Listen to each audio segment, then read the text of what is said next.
আপনি বহুত দামি দামি গ্যাস্ট্রিকের বড়ি খাচ্ছেন, তারপর আপনার টয়লেট ক্লিয়ার হচ্ছে না কেন? আপনার টয়লেট যখন তো ক্লিয়ার না হবে আপনার গ্যাস কমবে না। ভাই শুধু আমি বলছি না, সারা পৃথিবী বলছে, সারা ডাক্তার কবিরাজ যত হেকিম আছে সবার একই ফর্মুলা, গ্যাস কমতে হলে আপনার টয়লেট ক্লিয়ার হতে হবে। এবং টয়লেট ক্লিয়ার হওয়ার চমৎকার ওষুধ নিয়ে এসেছি আজকে আমি আপনাদেরকে দেখিয়ে দিব এই টয়লেট ক্লিয়ার করার কাজ কি।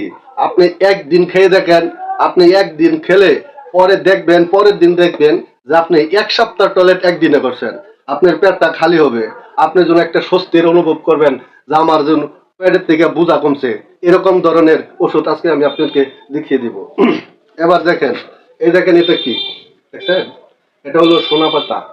বেশি কিছু করতে হবে না ভাই, এক চিমটি সোনা পাতা এভাবে নিয়ে এক চিমটি সোনা পাতা আপনি আগের দিন রাত্রে পানিতে, এক গ্লাস পানিতে ভিজিয়ে রাখবেন। পরের দিন পানিটা সেকে শুধু পানিটা খেয়ে নেবেন। যদি পারেন এই সোনা পাতা সৌদা চাপে খাই ফেলবেন। এর নামই সোনা পাতা। এর নাম কেন সোনা পাতা হচ্ছে, সোনার চেয়ে দামি, এর লেগে সোনা পাতা নাম। আপনি অবশ্যই এই চিকিৎসাটা করবেন। আপনার জন্য আমি কিছু না কিছু উপকার করব ইনশাল্লাহ। আপনি যদি আমার এই চ্যানেল ভালো লাগে লাইক কমেন্ট শেয়ার করে দিবেন ইনশাল্লাহ। আসসালামু আলাইকুম।